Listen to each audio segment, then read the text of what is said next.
Bom dia a todas, bom dia a todos. Eu tenho o prazer da gente começar hoje com as nossas reuniões clínicas científicas. E então essa foi uma iniciativa da Coreme de 2025. A gente viu a necessidade de preparar os nossos residentes numa demanda que eu acho que é importante realmente, que é sobre a parte científica de apresentação, publicação.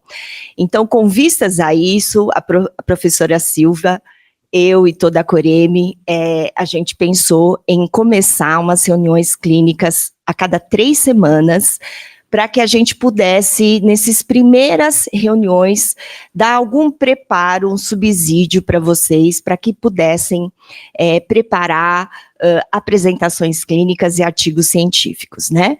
Então, eu quero agradecer muito aos coordenadores de todos os estágios que puderam liberar, que a gente sabe que não é fácil a gente ter esse momento de 1 horinha para liberar os nossos residentes. Então, eu super agradeço aí a participação, a colaboração de todos os coordenadores, aos assistentes, preceptoras de ensino também, Mariana, Isabela, e o Juraci, que está nos dando apoio aqui também, né, no audiovisual, o pessoal do ICR, que está lá do outro lado também dando apoio, e a gente vai deixar gravadas essas aulas, essas reuniões no nosso site do HU, depois a gente divulga para vocês, mas com certeza, estar presencialmente para a gente poder interagir é sempre mais proveitoso, né?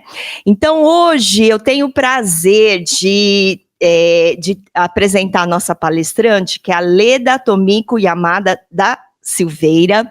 Nós temos algumas joias escondidas aqui dentro da HU, que às vezes a gente nem sabe, né? E a Leda, ela é fisioterapeuta, supervisora na pós-graduação Lato Sensu, no Hospital Universitário da USP. Ela é fisioterapeuta, supervisora de prática clínica em fisioterapia, em terapia intensiva no curso de graduação em fisioterapia da FIMUSP. Ela é assistente de ensino pelo programa MECOR. Aliás, depois eu até peço para Leda falar um pouquinho mais o que é o MECOR para a gente, né? E eu acho que o primeiro tema vai ser fundamental para a gente, que é sobre levantamento da literatura científica. Então, antes de qualquer trabalho científico de relevância, a gente precisa levantar adequadamente aí a literatura, muito além do up-to-date do Google, né, Leda? Então, muito obrigada por ter aceito o convite, e aí a gente vai entregar, então, esse tempo para ela, e a nossa previsão é terminar até às 10 horas, então, se sobrar tempo, a gente faz algumas perguntas no fim, tá bom? Bom dia a todos, agradeço a doutora Denise pelo convite, pelo ajuste no cronograma aí, a doutora Eliane, que foi quem sugeriu essa aula. Então, primeiramente, somente um disclaimer que eu preciso fazer. Então, essa apresentação foi montada dentro do programa MECOR, então é uma aula que eu dou lá. Então, uma parte do conteúdo, eu fiz os slides, tudo mais com base nesse conteúdo.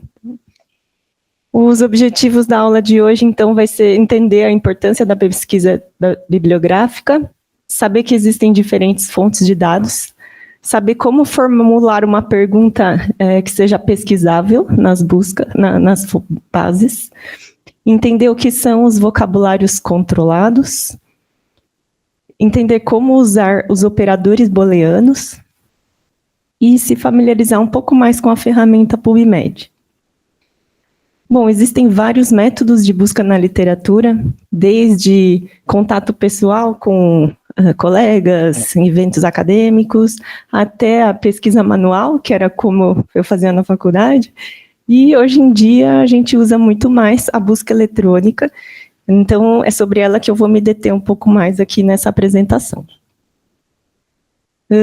Sobre a importância da busca na literatura, então, é lá que a gente vai encontrar o que já foi feito sobre o assunto do meu interesse, né, o que se sabe até aquele tempo sobre esse assunto, e onde está a lacuna, onde está o que não sabemos. E aí isso ajuda a gente a tentar direcionar a nossa própria pergunta de pesquisa, se esse for o nosso interesse. Na literatura que a gente vai encontrar suporte para a hipótese do nosso estudo. Olhando os estudos prévios também isso vai ajudar a gente a determinar qual é o melhor desenho para aquela pergunta que eu quero fazer. Né? Então, se é um assunto totalmente novo, às vezes um relato de caso é o melhor desenho. Se é um assunto pouco estudado, é um estudo do tipo observacional. Né? Então, depende do que já existe na literatura, eu vou pensar qual o melhor desenho para eu fazer o meu estudo.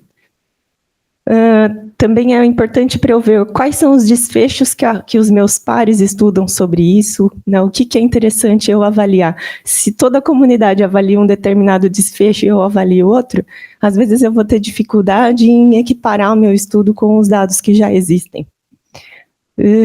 Também é importante eu levantar a literatura antes de eu programar meu estudo, para eu saber que tipo de variável eu vou ter que controlar, que tipo de viés eu posso ter, antes de eu planejar o estudo, porque se não chegar lá na frente, eu não controlei para essas variáveis que a literatura já me apontava que eu deveria ter controlado.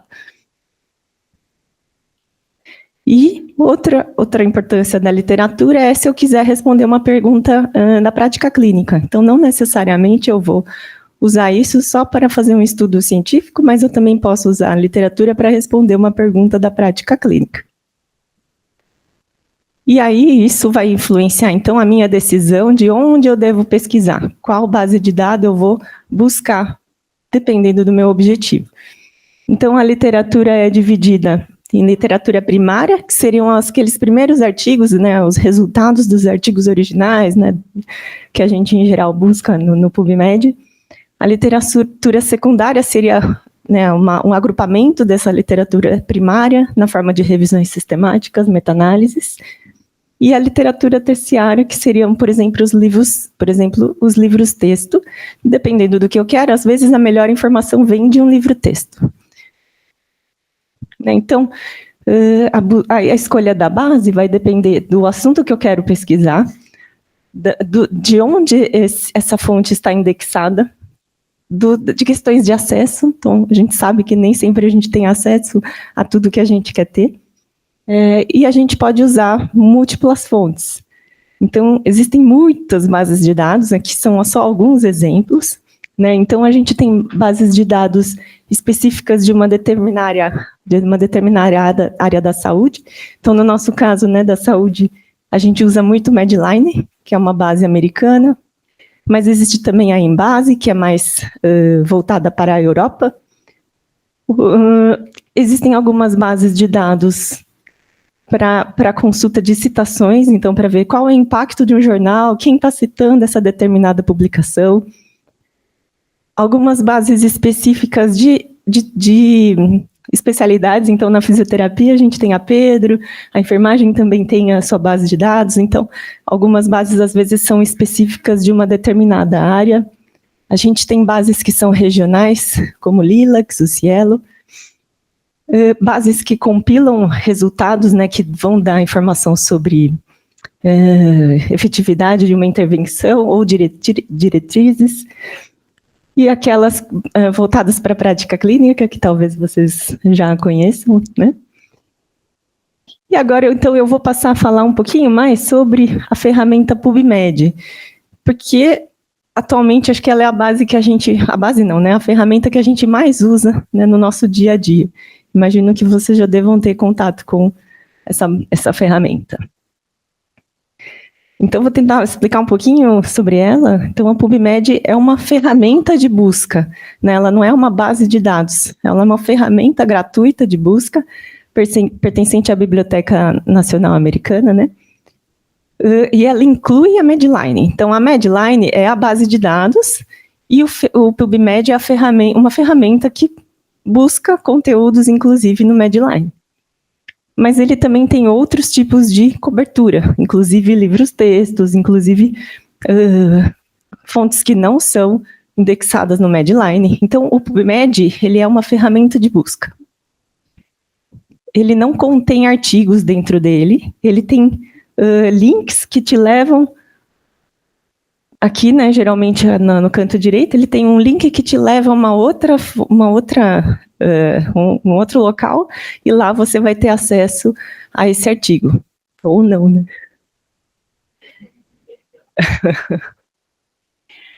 Bom, agora eu vou falar um pouquinho sobre como fazer, então, uma pesquisa bibliográfica. Como que a gente busca, né? Então, a primeira coisa é desenvolver uma estratégia de busca.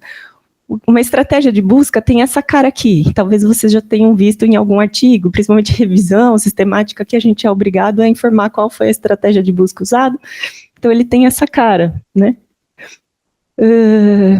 E essa estratégia de busca, a gente vai tentar fazer ela da maneira de uma pergunta que seja o mais pesquisável possível, então que eu consiga direcionar para o que eu quero realmente achar. Aí eu coloquei aqui um exemplo. Então, se a gente abrir o PubMed e colocar na linha digitável ali, tratamento da apneia do sono, só isso. Isso me deu 33 mil resultados. Então, não é humanamente possível a gente olhar isso daí, né? Então, a gente começa a colocar mais coisas, né? Tratamento da apneia do sono para melhorar a saúde. Isso já diminui um pouquinho o número de resultados encontrados. Agora eu vou especificar o tipo de tratamento que eu quero. Tratamento farmacológico da apneia do sono para melhorar a saúde. E vou especificar um pouco mais o que eu quero saber da melhora na saúde, qual é o desfecho exatamente que eu quero ver, porque eu posso avaliar muitas coisas como melhora na saúde. Então, eu tenho que tentar especificar um pouco melhor o que é isso que eu quero saber. Então, em geral, é interessante a gente tentar formular uma estratégia de busca que seja uma pergunta de pesquisa no formato Picot. Não sei se vocês têm... sabem, né, o que é o formato Picot, mas é a recomendação de como a gente deve formular uma pergunta de pesquisa, né? Então, quais são os elementos que tem que conter na nossa pesquisa, na nossa pergunta de pesquisa? Então, eu tenho que especificar qual é a população que eu estou interessada, qual é o desfecho que eu estou interessada, qual a intervenção ou a exposição, se tiver comparador, qual é o comparador. Então, eu vou tentar formular minha pesquisa tentando dar esses elementos. Uma coisa importante é que o PubMed, ele nem sempre vai me fornecer, me retornar assuntos sobre aquele assunto que eu estou pesquisando. Ele vai me fornecer assuntos que contêm aquelas palavras que eu estou pesquisando. Então, às vezes, a palavra está lá, mas o artigo não é sobre aquilo. Talvez você já tenha se deparado com isso. Coloca lá no PubMed e fala, nossa, isso aqui não tem nada a ver com o que eu quero saber, né? Daí que a gente vai tentar fazer a pergunta, né, da pesquisa aqui, um pouquinho mais direcionada. Outro ponto na hora de pensar na minha pergunta, na minha estratégia de busca, é equilibrar precisão e sensibilidade. Não sei se está dando para ver pela cor, e peço desculpa sinceramente aos daltônicos, meu pai é daltônico, mas enfim, eu preciso pensar um jeito de fazer essa figura melhor. Mas imaginem que esse quadrado contém todos esses quadradinhos. Os quadradinhos são os artigos, a literatura que eu estou, toda a literatura que existe no mundo seria esse quadrado, né? Então, os quadradinhos verdes são os artigos que são relevantes para mim. E os cor-de-rosa, que está meio difícil até, são os artigos que são irrelevantes, que não interessam para mim. Então, eu posso conduzir a minha pesquisa de uma forma que eu fique mais focada, e aí que seria essa linha verde aqui, e aí eu vou selecionar menos artigos, né? Eu vou fazer isso de uma forma mais precisa, porém, eu vou perder muitos outros. Então, se eu estou fazendo... Então, como que eu vou equilibrar isso? Depende do que eu quero. Se eu estou procurando a literatura para dar base para o meu artigo, eu não vou conseguir olhar tudo isso. Então, talvez eu tenha que fazer a minha pesquisa de uma forma mais precisa. Mas, se eu estou fazendo uma revisão bibliográfica, uma revisão sistemática, eu não posso me dar o luxo de perder informação. Então, eu tenho que fazer a minha pesquisa de uma forma mais abrangente, em que eu consiga captar quase tudo que existe no mundo sobre aquilo. Só que aí eu vou pegar bastante coisa irrelevante também, né? Então, não é que uma é melhor que a outra, isso depende do seu objetivo, do que você está pesquisando, para que você está pesquisando. Né? Em geral, se você vai para um lado preciso, você perde um pouco na sensibilidade, e vice-versa, como sempre. Existem algumas formas, então, de tentar aumentar a sensibilidade da minha pesquisa. Então, remover termos. Então, na minha estratégia de busca, se eu coloco poucos termos, naquele exemplo deu para ver, né? Eu vou pegar uma coisa muito mais ampla. Outra forma seria aumentar o número de bases de dados, que é o que se faz em revisões sistemáticas, nunca se procura uma única base, né? Você vai em várias bases. Usar sinônimos. E aí, o que seria isso? Por exemplo, se eu pesquisar glóbulos vermelhos, pode ter algum autor que, ao invés de glóbulo vermelho, falou hemácia. E aí eu vou perder aquele resultado. Então, se eu usar sinônimos, eu vou conseguir uma abrangência maior. Né? Palavras que são escritas de forma diferente, até siglas, né? Às vezes a pessoa pode usar sigla ou o nome completo daquilo ali. E eu posso tentar também aumentar a precisão da minha busca. E aí eu vou, então, introduzir termos. Então, geralmente, quando eu introduzo termos combinados por né, o AND, eu vou aumentar a precisão da minha busca. Eu posso combinar conceitos, né, usando os operadores booleanos, e eu posso usar filtros. Então, é fácil no próprio PubMed, no canto esquerdo, não sei se vocês já repararam, tem essa indicação de filtros. Vocês conseguem selecionar o tipo de artigo que você quer. Eu quero só ensaio clínico, eu quero só revisão sistemática. Vocês podem dar um limite de tempo. Eu quero saber o que saiu na pandemia sobre esse assunto. Né?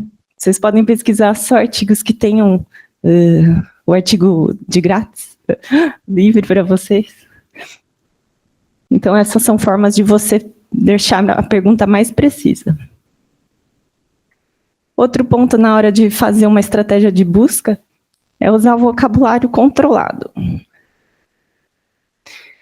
Então, o que é o vocabulário controlado? Às vezes ele é chamado de tesauro ou thesaurus, não sei se vocês já viram esse nome. Então, vocabulário controlado é uma lista de termos padronizados que são desenvolvidos por pessoas que trabalham nas bases de dados, enfim. Né? Então, eles vão verificar quais são os termos que são apropriados para aquela área e vão padronizar esses termos. Qual o objetivo disso? Diminuir a chance de ambiguidade. Então, às vezes, né, eu quis dizer uma coisa, mas eu usei outra palavra. Então, se você tem uma lista de vocabulário controlado, padronizado, isso vai diminuir. O uso de vocabulário controlado aumenta a visibilidade científica. Então, se você vai fazer um estudo e depois você vai querer publicar esse estudo, você quer que ele seja visível. Então, se você usa esses termos de vocabulário controlado, aumenta a chance das pessoas recuperarem o seu estudo quando elas forem fazer a sua busca. Os vocabulários controlados, eles são específicos de cada base de dados. Então, cada base de dados vai ter o seu vocabulário controlado. O mais famoso é o MeSH, porque acho que a base de dados que a gente mais usa é o Medline, então, e o MeSH é a base de dados, é o vocabulário controlado da Medline. Esse é o que ele significa, né? Medical Subject Headings. Na própria página do PubMed, na página inicial, nesse canto aqui a gente acha, é só clicar nesse link.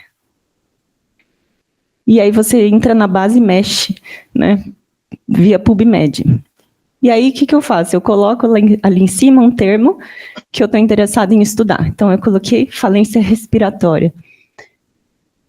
Aí, o PubMed ele vai pesquisar na base do MeSH, né, do Medline, quais são os termos que se associam a isso aqui. Então, o termo que eu coloquei não é um termo MeSH, mas ele vai falar qual é o termo MeSH que eu posso estar querendo saber. E aí, se eu clico, né, ele falou, é insuficiência respiratória, não é falência respiratória. Eu clico ali, eu consigo ver o que é, qual é a definição desse termo, para eu falar, não, é exatamente isso que eu queria, ou não é bem isso, deixa eu tentar achar um termo melhor. Ele te dá uma lista de sinônimos. Então, nas revisões sistemáticas, por exemplo, que a gente quer ampliar a nossa busca, tentar pegar tudo que a gente puder, a gente vai usar todos os sinônimos. Então, na estratégia de busca, você vai colocar todos esses sinônimos ligados pelo OR, né? E aí a estratégia fica grandona. Você consegue ver também os desmembramentos desse termo mesh, então onde que ele está, né? Então, insuficiência respiratória está aqui dentro de desordens respiratórias, então tem toda uma estratificação. E eu posso usar esse próprio local para construir a estratégia de busca. Então, se eu coloquei aqui, insuficiência respiratória, é esse termo que eu quero usar mesmo. Eu clico aqui, e aí ele vai colocar automaticamente, já vai fazer, né, colocar no formato da estratégia de busca esse termo, e ele colocou aqui o mesh, entre colchetes. Se eu fizer a minha busca dessa forma, o PubMed só vai retornar resultados indexados no Medline. Então, eu vou focar a minha busca na base Medline. Se eu não usar esse colchete escrito mesh, ele vai pesquisar outras bases também. Sempre que vocês recuperarem um artigo pelo PubMed, ele vai te dar a lista dos termos mesh desse artigo. Isso quem faz também é a equipe da Biblioteca Nacional. Então, cada artigo indexado, a equipe lê, identifica quais são os termos e coloca esses termos para daí a gente conseguir acessar pela busca, pelo PubMed.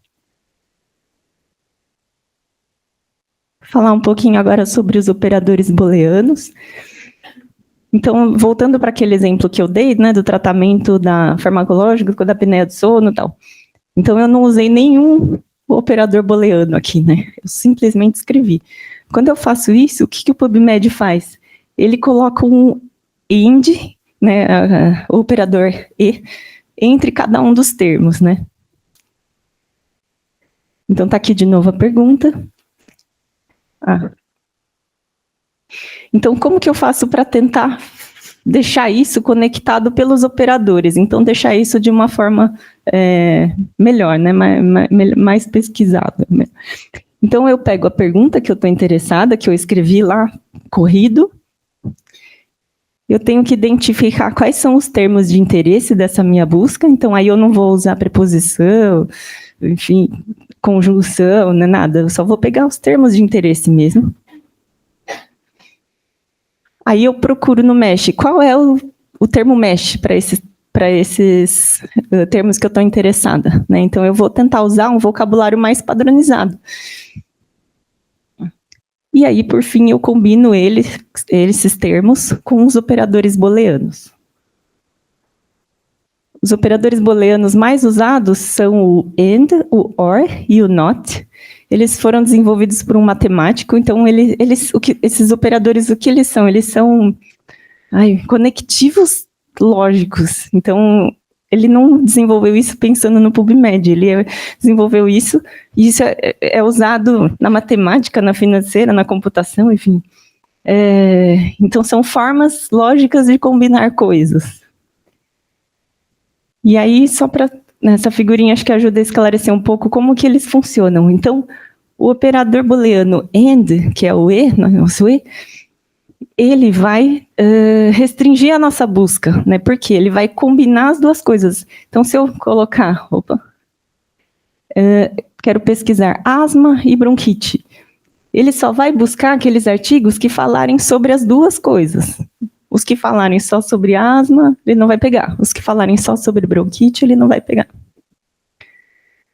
Já o operador OR, né, o nosso OU, aí ele vai fazer o contrário. Ele vai pegar ambas as coisas, inclusive as que falam sobre as duas coisas.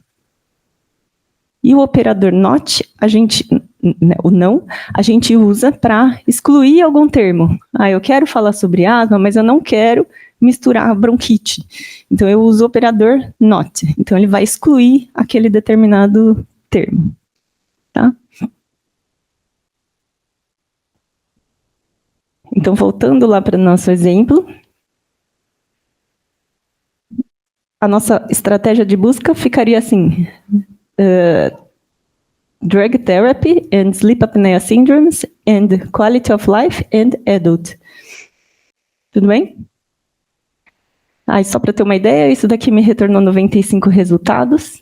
Se eu incluir um operador not, eu excluir alguma coisa, por exemplo, não quero saber sobre idosos, como a gente viu, isso vai restringir a nossa busca, porque ele vai eliminar aquele termo, né? Então, os artigos que falem sobre adultos, eu vou pegar, mas aqueles que falam sobre idosos, eu vou excluir, né? Então, eu acabo diminuindo um pouco os resultados.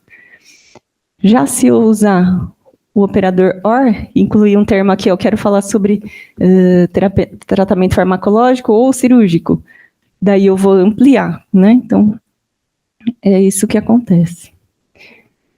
Uma coisa importante. A ordem dos termos que eu colocar na minha estratégia faz diferença, né? Outra coisa, eu posso usar parênteses se eu quiser ter um controle maior na minha busca, né, na formulação da minha estratégia. E outra coisa importante é usar aspas se eu tiver termos compostos. Não sei se vocês repararam, quando eu coloquei lá falência respiratória, e ele deu, o termo mexe para isso é insuficiência respiratória, e eu joguei no meu construtor lá de estratégia, ele colocou entre aspas, né, o insuficiência respiratória.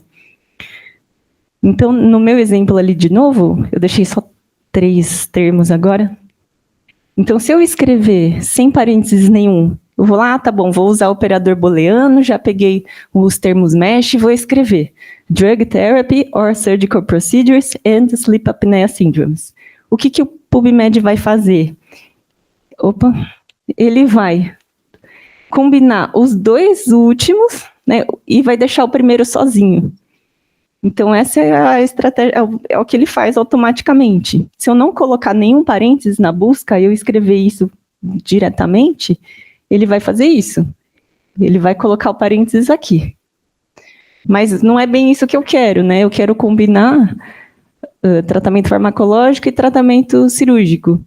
Então, o que eu faço? Eu coloco o parênteses, né? E aí ele vai fazer essa combinação para depois fazer essa. E aí, na verdade, o que eu teria que fazer é colocar esses termos, todos eles são compostos, né? Então, eu colocar ele entre aspas, porque se eu não faço isso, ele vai procurar, ele vai colocar um AND entre cada termo. Então, aqui ele vai colocar um AND, aqui ele vai colocar um AND, entendeu? Então, ele vai colocando o operador por conta. Para ficar mais fácil, tem uma ferramenta no próprio PubMed, que chama essa busca avançada, que aí ele consegue fazer, ele faz, cadê? Aqui, ó. Você coloca, já pesquisei o termo mesh, aí eu coloco o termo mesh e eu falo para ele, ó, coloca na minha busca, na minha estratégia de busca, usando determinado operador. Eu consigo selecionar aqui qual operador booleano que eu quero. Então, eu coloco lá asma, jogo ele para cá. Aí eu coloco bronquite, mas eu quero não bronquite, então eu mudo aqui para not e coloco ele na minha estratégia. E aí ele faz sozinho, ele coloca os parênteses e tal. Então tem como fazer isso usando a própria ferramenta, o próprio PubMed para fazer isso.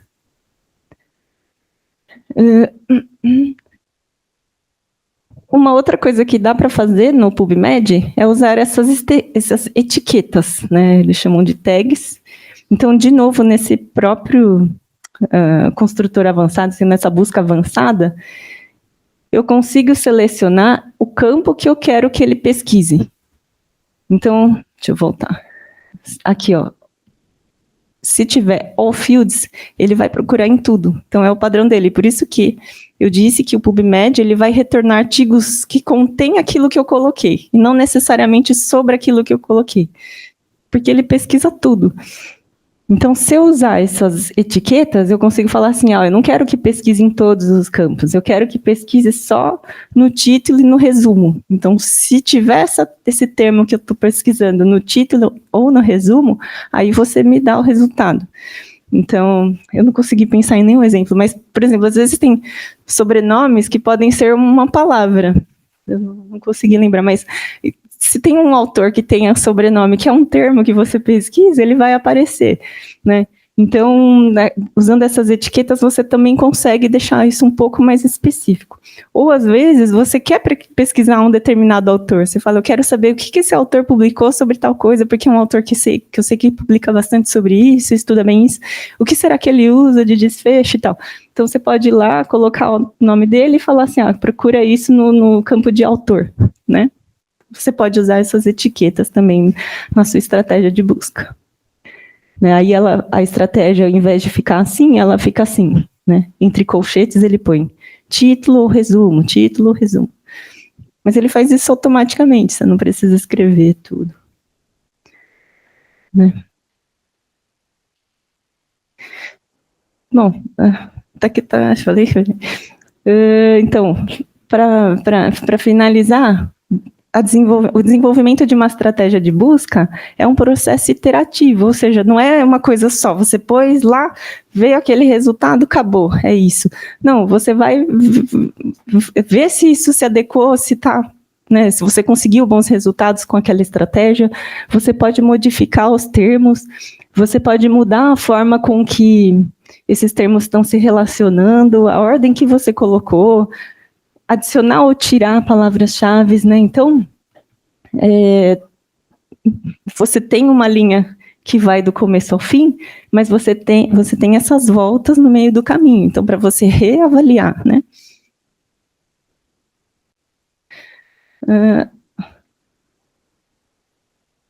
Vou falar só mais um pouquinho. Algo que deu tempo? Algumas outras dicas úteis que tem dentro do PubMed. Então, existe na página principal, de novo, não sei se vocês conhecem, esse Single Citation Matcher. Então, por exemplo, vamos dizer que vocês estão numa conferência, e aí assistiram uma apresentação, e aí vocês viram lá, ele citou tal autor, tal ano, tal jornal, mas você não conseguiu pegar a referência toda e tal, você não tem acesso. Então, você tem essa ferramenta que você fornece o que você sabe sobre aquilo, e ele vai tentar achar aquilo, né? Nem sempre ele consegue, mas às vezes ele consegue. Você dá algumas informações e ele fala, tem esse, aí você fala, não, será esse? Né? Então, essa ferramenta às vezes pode ajudar. Outra coisa, lembra que eu falei, né? Então, tem essa busca avançada, que ele constrói a estratégia de busca para a gente. E aí, vamos lá, você está fazendo essa estratégia, ele vai dando uma lista aqui embaixo das estratégias que você fez. Quantos resultados você teve em cada uma e tal. E aí ele dá números para essas estratégias. E aí vamos dizer que, né, essa coisa do processo iterativo. Então, você pesquisou uma coisa, aí você fala, eu queria tentar mudar tal coisa, eu queria tentar combinar com isso outro. Daí, o que você pode fazer, você não precisa escrever tudo de novo, colocar seus termos todos de novo. Você fala, eu quero essa busca associar com países em desenvolvimento. Então, você coloca o número, você fala, procura o número 1, que é isso aqui, e aí você coloca só esse termo novo, né? Então, isso às vezes ajuda para você não ter que ficar refazendo tudo de novo. Outra coisa, vocês sabem que dá para criar uma conta no PubMed? Não sei se alguém já tem. Você consegue criar um login no PubMed, e aí você tem essas ferramentas, você consegue salvar buscas, você consegue mandar essas buscas por e-mail, você fala, eu levantei tudo isso aqui, não vou conseguir olhar, você pode mandar para o seu e-mail isso que você procurou, e você consegue criar alertas também. Vamos dizer, estou fazendo um estudo sobre tal assunto, aí eu estou na introdução, mandei para o comitê de ética, e aí agora eu vou desenvolver o protocolo e tal. E o tempo vai passando. E aí, quando chega no final, você fala, nossa, vou tentar publicar isso. Putz, mas será que saiu alguma coisa nova? Será que eu tenho que atualizar a literatura? Então, você pode criar alertas que ele vai te falando. Então, você fala, eu quero que me avise uma vez por mês, uma vez por semana, ou sei lá, sempre que aparecer artigos que falem sobre tal coisa, tal coisa, tal coisa. E aí, aparece no seu e-mail. E aí, aqui não é no PubMed, mas é no site do Medline. Você consegue, nessa ferramenta aqui, Mesh on Demand, você pode jogar o seu resumo lá e ele vai dar termos mesh para você. Se você pode usar como palavra-chave daí no seu texto. Aí, agora eu acho que eu acabei. E assim, posso tentar mandar por WhatsApp e tal. Esses vídeos estão no YouTube, são do MECOR, mas são muito interessantes sobre busca na literatura. Eu usei eles para montar a aula também. Tem mais ou menos uns 20 minutos, assim, cada um. Mas se conseguirem ler, é interessante. Ler, não, assistir. E falando um pouquinho sobre o MECOR, que a doutora Denise pediu. Então, o MECOR, a doutora Eliane faz parte, né? A doutora Eliane que me convidou para estar aqui. Então, ele é uma, meu Deus, é um curso voltado para profissionais de saúde que querem aprimorar suas capacidades de pesquisa, clínica, epidemiológica e operacional. Ele é um programa desenvolvido primeiro pela ATS, né, Associação Torácica Americana, por uma médica chamada Sônia Buist. Então, na América Latina começou em 1992, 94, o ano passado foram 30 anos. Ela começou na América Latina, mas hoje ela existe em outras partes do mundo, sempre regiões em desenvolvimento, então o objetivo deles é melhorar a capacidade de pesquisa mesmo nessas regiões, né? Então, a América Latina foi a primeira, a mais antiga, e hoje em dia ela está nas mãos tanto da ATS quanto da LAT, da Sociedade Latino-Americana de Tórax. Como ele funciona? São cursos que duram uma semana por ano. Ele tem 4 níveis, né? O nível básico, depois tem os níveis 1, 2 e 3. E a ideia é que, né, no nível básico a gente tem, né, um básico sobre pesquisa. No nível 1 a gente formula um projeto de pesquisa. No nível 2 você formula o manual de procedimentos dessa pesquisa. E o nível 3 seria para você analisar os resultados e escrever um artigo científico. Então, ele tenta fazer esse longitudinal. E é isso, cada ano acontece num local. Esse ano é no México. As inscrições estão abertas até junho. Até maio tem preço especial, enfim. Existe até um programa para se aplicar para a bolsa, mas a pergunta de estudo tem que ser DPOC, então não sei se na pediatria isso vai rolar. Mas, enfim, fica o convite. Inscrições até dia 2 de junho, se quiserem saber mais no site também, ou pode perguntar para mim. E acho que é só. Agora, abrir para perguntas. Queria agradecer muito aí a apresentação, a forma como você conseguiu ser sucinta.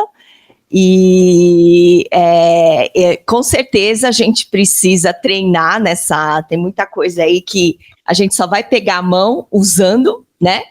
E eu acho que essa primeira introdução é fundamental, porque uma das coisas, se a gente quer produzir alguma literatura científica, a gente tem que fazer a pesquisa de maneira adequada, né? Porque senão a gente acaba incorrendo em vieses de seleção de artigos. Então, existem tantas dúvidas na literatura sobre diversos assuntos, então, dependendo do que você pesquisar, você vai tender a defender um ponto de vista. Então, acho que a primeira coisa, antes da gente começar as próximas reuniões, em que vocês, os R1s, vão estar também preparando, sob supervisão, casos clínicos, apresentação, toda essa pesquisa bibliográfica que vai ser orientada pelos assistentes, tem que ser feito de uma maneira rigorosa. Então, eu super agradeço essa primeira introdução e eu abro para perguntas aí da plateia e também eu não sei se aí o pessoal que nos acompanha online, se tiver alguém com alguma questão que queira perguntar, eu também pode levantar a mão e aí a gente fala aqui. Daqui 3 semanas, eu já quero também adiantar que a doutora Eliane, que também é a instrutora do curso, vai trazer para a gente uma segunda parte de orientação de como a gente fazer uma pesquisa científica, né? Acho que não fechou o título ainda, a gente vai mandar, mas então, quero abrir aí, se alguém da plateia tem alguma pergunta, algum comentário.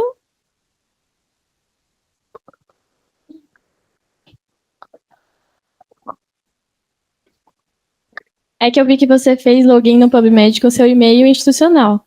Aí, se a gente fizer, será que a gente consegue acessar artigos em casa, sem pagar ou não? Eu acho que o login não tem nada a ver com o acesso, até porque, como eu falei, o PubMed, ele não tem artigos nele, ela é só uma ferramenta de busca. Então, mesmo que você tenha o login, isso não vai te dar direito a acessar o artigo. O que você pode tentar fazer é usar o VPN, se você tem e-mail institucional. Às vezes tem coisas que a USP paga, né, a biblioteca, o CIB, né, o setor de bibliotecas da USP, paga diversas revistas, diversas bases de dados, e aí se você usar o VPN em casa, daí você consegue acessar mais coisas por causa da USP, mas não por causa do PubMed. Essa pergunta, obrigada pela pergunta, tá? Eu acho que, eu não sei o quanto de vocês sabem os recursos que a USP dá pelo fato de vocês serem funcionários / alunos, terem um e-mail institucional da USP, tá? Então, uma das coisas que, se vocês não têm, vocês podem pedir o acesso do VPN, que aí em casa é como se você tivesse conectado aqui dentro da USP. Então, você tem acesso ao UpToDate, você tem acesso a textos integrais, livros textos, a plataforma Coursera, que eu super recomendo, cursos gratuitos da Coursera. Tem um especial que foi o melhor curso da minha vida desde o pré-primário, que é Scientific Writing, da Universidade de Stanford, da Christine. Quem quiser se aprofundar um pouco mais sobre escrita científica, vocês têm acesso gratuito ao curso, e além de vários outros cursos da Coursera, por estar na USP. E por estar no VPN da USP, você tem acesso integral. Então, na hora que você entra na PubMed, se você entrar na sua casa sem estar na PubMed, você vai ter uma restrição de baixar o artigo na íntegra. Mas se você tiver no VPN ou dentro da USP, você vai ter acesso a vários artigos na íntegra, que é o pacote que a USP paga, tá? Então, acho que essa é uma dica bem, bem legal que a gente tem.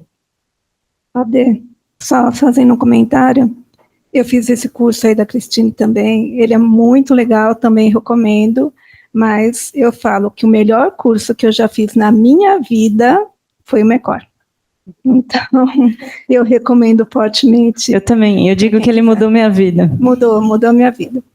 Porque é muito legal. Além de tudo, você vai encontrar só pessoas apaixonadas pelo conhecimento, por fazer o bem. Eu acho que é basicamente isso. É fazer o bem para cada comunidade. Então, para quem tiver interesse, tiver oportunidade, a gente, se quiser, eu e a Leda estamos aqui para dar mais informações. E é um curso que é presencial, não é online. É presencial. A gente fez online na pandemia, né? Mas presencial é muito legal, porque além de tudo é muito divertido, né? Não, como sempre, né? O presencial sempre é diferenciado, mas ele é presencial. Foi online, acho que por forças do motivo. Tá joia. Você quer comentar mais alguma coisa geral, da semana que vem? Daqui 3 semanas? Não, eu acho que estamos elaborando ainda, né? O que a gente vai fazer. Que bom, né? Alguém mais quer fazer mais algum comentário, alguma pergunta? Na verdade, eu quero dar parabéns, né? Porque para a Leda, para a Eli, que estão dispostas a continuar transmitindo esse conhecimento e que, às vezes, na correria, você acaba fazendo de uma forma que não é a correta, né? Acha resultado, mas efetivamente você poderia fazer uma pesquisa melhor. E você compartilhar de uma forma tão detalhada e tão caprichosa para que esses nossos residentes, principalmente o foco é o R1, já comece a vida deles fazendo certo, eu agradeço bastante. A ideia desse curso, de vocês, né, de estarem aqui preocupados para começar direito, é isso que vocês estão preocupados, fazer o bem, mas começando de uma forma correta. E mais uma coisa, eu fico muito feliz delas duas estarem aqui, né, porque são pessoas disponíveis para tirar dúvidas o tempo inteiro, são pessoas com conhecimento gigante, né, para dividir com a gente, e estão muito dispostas. Eu falo por elas, mas eu tenho certeza que elas estão. Então, parabéns a vocês, a que está organizando o curso do R1, mas um parabéns hoje especial à Leda, por essa aula que foi muito legal. Obrigada, agradeço o convite, e realmente o que eu puder ajudar, estou à disposição. É um dos objetivos do MEICOR mesmo, é isso, é disseminar localmente o que a gente consegue, né, trazer, melhorar. Disseminou.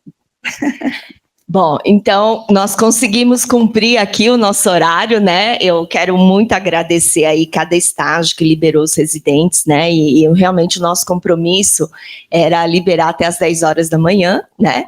Das 9 às 10 a gente vai estar tentando sempre ser pontual nesse horário, porque tem pessoas que nos acompanham à distância também. Eu sei que os setores sempre tem bastante movimento, muita coisa para fazer, mas a gente separar, então, daqui 3 quintas-feiras, que vai ser dia 15, é isso? Dia 15? Isso, 15 de maio, já vocês anotem na agenda que dia 15 de maio, às 9 horas da manhã, aqui no nosso anfiteatro, com transmissão online. A nossa próxima palestrante vai ser a doutora Eliane Ribeiro, e que depois a gente vai estar orientando vocês também nas pesquisas, tá bom? Então, novamente, agradeço muito a presença de todos, principalmente a Leda, por dividir seus conhecimentos, e vamos deixar gravado